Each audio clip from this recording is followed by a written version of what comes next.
नमस्कार, मैं हूं मृत्युंजय कुमार झा और बुलेटिन की शुरुआत करेंगे किसानों के लिए एक बेहद अच्छी खबर के साथ। और खबर यह है कि किसानों की कर्ज माफी का ऐलान हो सकता है। जी हां, किसानों ने जो कर्ज लिया है उसकी माफी हो सकती है, यानी किसानों का ये कर्ज माफ हो सकता है। कितना कर्ज माफ होगा, डिटेल इंफॉर्मेशन के साथ हमारी एग्जीक्यूटिव एडिटर स्वाति खंडेलवाल हमारे साथ जुड़ी हैं। स्वाति जी, बहुत बड़ी खबर है कि किसानों की कर्ज माफी हो सकती है। कितनी कर्ज माफी हो सकती है, सरकार की क्या तैयारी है, क्या डिटेल जानकारी है आपके पास?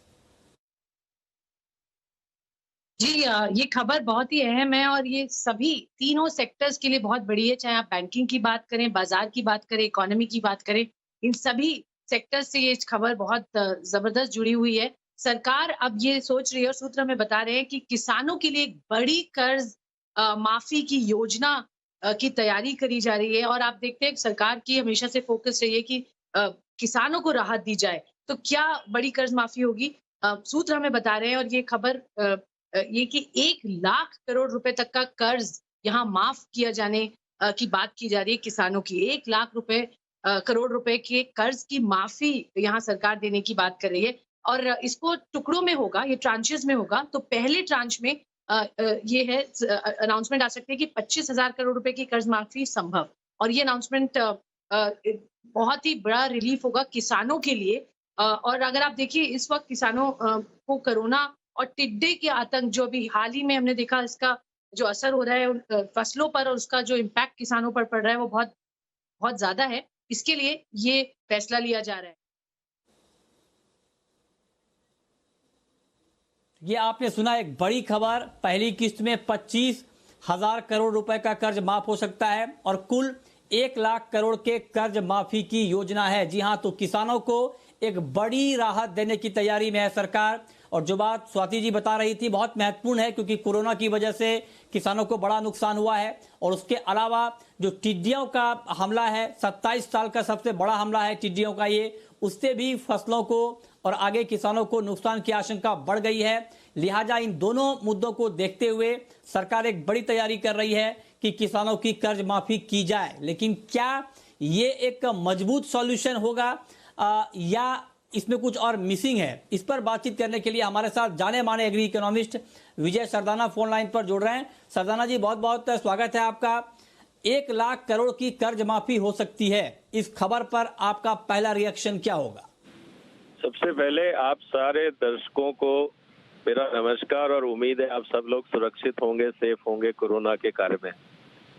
जहाँ तक बात है किसानों की कर्ज माफी की, इसमें सबसे पहले मैं कहना चाहूंगा कि किसान माफी, जो कर्ज माफी की बात हो रही है, ये आधा सिस्टम है, क्योंकि वो पैसा ऑलरेडी लग चुका है। किसानों के हाथ में अभी लिक्विडिटी नहीं है। तो जब आप कर्ज माफी करते हैं तो उस समय लिक्विडिटी आती नहीं है, जो लायबिलिटी है सिर्फ वही खत्म होती है। तो मुझे लगता है कि किसानों को इस समय लिक्विडिटी की भी जरूरत है। और जब हम कर्ज माफी की बात कर रहे हैं तो इसमें एक सबसे बड़ी जो कमी रह जाती है, एक तो लैंडलेस फार्मर्स जो हैं उनको कुछ नहीं मिलता है क्योंकि जमीनें उनकी नहीं है। और जो पशुधन वाले किसान हैं, पोल्ट्री वाले, मछली वाले, गाय वाले, उनको कुछ नहीं मिलता है। तो ये जो ऋण माफी है, ये पॉलिटिकल मैसेज ज्यादा जाता है, किसान का भला कम होता है। तो मुझे लगता है सरकार को थोड़ा प्रैक्टिकल होना पड़ेगा कि ऋण माफी आप करिए जहां जरूरत है, लेकिन जो समस्याएं हैं किसानों की, अभी उनके पास लिक्विडिटी नहीं है। खासकर जो एलाइड सेक्टर हैं, जिनमें आप पशुधन कह सकते हो, पोल्ट्री कह सकते हो, फिशरीज कह सकते हो, उनको जो नुकसान हुआ है उनको कैश चाहिए और वो उधार लेते भी नहीं है। बहुत कम लोग हैं जो बैंकों से पैसा लेते हैं, उनका क्या होगा? तो मुझे लगता है थोड़ा गंभीर चिंतन की जरूरत है। अगर ये स्टेप 1 है तो ठीक है, लेकिन अगर ये टोटली है तो मुझे लगता है ये सही नहीं है। अच्छा, तो आपको लगता है कि कैश और दिया जाना चाहिए। लेकिन सरदाना जी, जो कर्ज का बोझ होता है वो भी किसानों के ऊपर बहुत भारी पड़ता है और किसानों की हमेशा ये चिंता रहती है। जो किसान लोन लेकर, कर्ज लेकर खेती करते हैं, उनकी हमेशा ये चिंता रहती है कैसे कर्ज चुकाया जाए। और जब फसल कटकर आती है खेतों से, तब उनका पहला जो लक्ष्य होता है वो यही कि फसल तैयार करें और कर्ज को चुकाएं। और ऐसे में अगर मान लीजिए अभी फसल रबी की आई है और उनके ऊपर ये अगर चिंता खत्म हो जाए कि उन्हें रबी की फसल बेचकर कर चुकाना है, तो ये भी तो एक तरह का कैश ही लिक्विडिटी ही है किसानों के हाथ में। तो इस पर क्या कहेंगे आप? बिल्कुल, बहुत बहुत ही महत्वपूर्ण सवाल है आपका मृत्युंजय जी। देखिए, जब आप लोन माफी की बात करते हैं, आप एक इनडिसिप्लिन क्रिएट करते हैं। किसानों को ये आदत पड़ जाएगी कि साहब 3 साल मत दो, चौथे साल तो माफी होनी है। अभी आपने टिड्डियों के नाम पे, कोरोना के नाम पे किया, बाद में आप चुनाव के नाम पे करेंगे। हमने एग्रीकल्चर को पॉलिटिक्स बना के छोड़ दिया है। ये सबसे बड़ी आई विल से बदकिस्मती है इस देश की। आप किसानों को और ब्याज कम कर दीजिए ना, ब्याज और कम। आप 7% दे रहे हैं, आप उसको 2 कर दीजिए, मुझे कोई एतराज नहीं, आप 0 कर दीजिए। लेकिन एक डिसिप्लिन, फाइनेंशियल डिसिप्लिन जरूरी है। नहीं तो क्या होगा कि आप गलत जगह पैसा जाएगा और इकोनॉमी में स्ट्रेस रहेगा। किसानों को लिक्विडिटी दीजिए, टेक्नोलॉजी दीजिए। वो आज 5,000 रुपए कमा रहा है, वो 15 कमाएगा, 5,000 का लोन आराम से वापस करेगा, इज्जत से वापस करेगा। आप उसको कमाने के लिए ना साधन दे रहे हैं, ना तकनीक दे रहे हैं, ना बाजार दे रहे हैं। सारी कमियां छुपाने के लिए आप एक दे रहे हैं कर्ज भी, जो पैसा उसका ऑलरेडी लग चुका है। आज उसकी जेब में 5 पैसे नहीं है अपने गाय को खिलाने के लिए, मुर्गी को खिलाने के लिए। आपने लोन माफी कर दी, उसको लिक्विडिटी चाहिए। मैं वही कह रहा हूं, आप हर चीज में पॉलिटिक्स मत देखिए। मेरा निवेदन है सरकार से, इकोनॉमी देखिए, और जो इकोनॉमिकली सही है वो करिए। आप उसको बाजार दीजिए, टेक्नोलॉजी दीजिए, काबिलियत दीजिए और साथ में पैसा दीजिए। वो अपना पैसा खुद कमा लेगा, आपको वापस भी कर देगा। लेकिन आप कुछ नहीं करते, एक लॉलीपॉप दे देते हैं आखिर में कि ये माफी कर दीजिए, ये गलत है।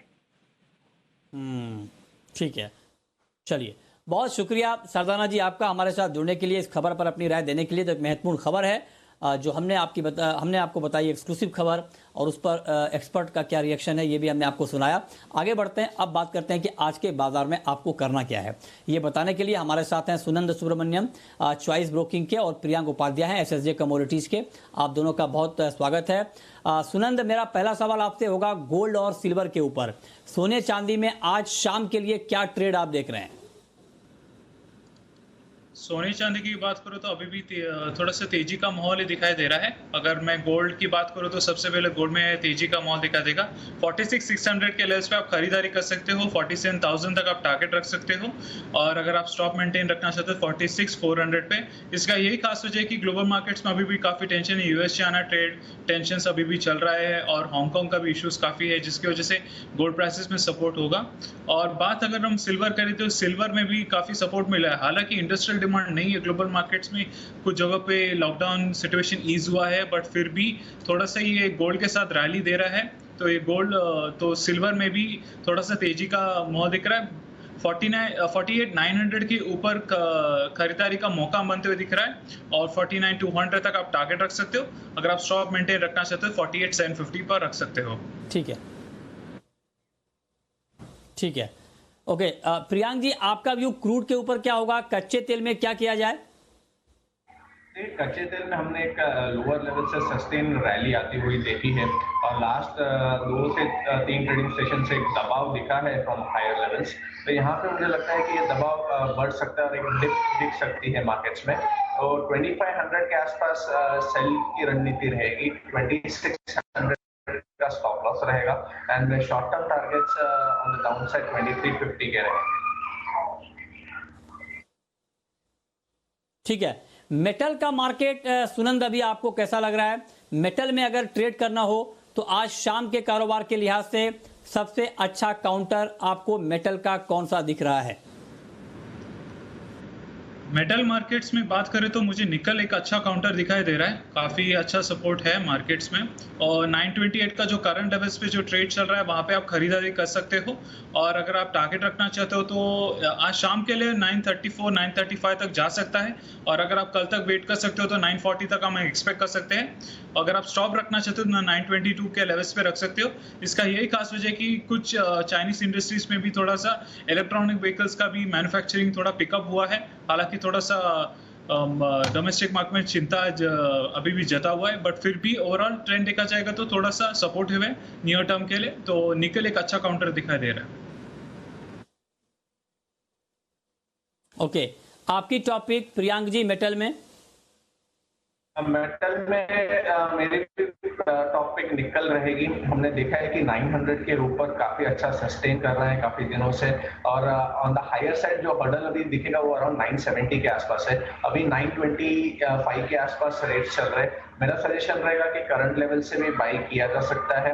900 का सपोर्ट जब तक इंटैक्ट है, ग्रेजुअली एक मूव दिखेगा on the higher side towards 950 followed by 970।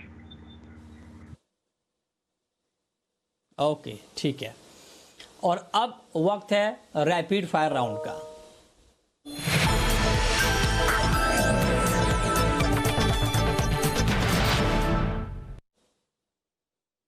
Priyank जी, आपकी पहली रैपिड फायर कॉल। सिल्वर में बाई की रणनीति रहेगी 48,200 के आसपास। 47,600 का स्टॉप लॉस रहेगा एंड 49,200 के शॉर्ट टर्म टारगेट्स रहेंगे। आपकी कॉल? मेरा कॉल जीरा पे है। 13,600 पे बाय कर सकते हो। 14,200 पे आप टारगेट रख सकते हो। अगर आप स्टॉप मेंटेन करना चाहते हो 13,300 पे रख सकते हो। आखिरी कॉल आपकी प्रियांक जी। क्रूड ऑयल रहेगा, सेल की रणनीति रहेगी 2500 के आसपास। 2600 का स्टॉप लॉस रहेगा, 2350 के टारगेट्स रहेंगे।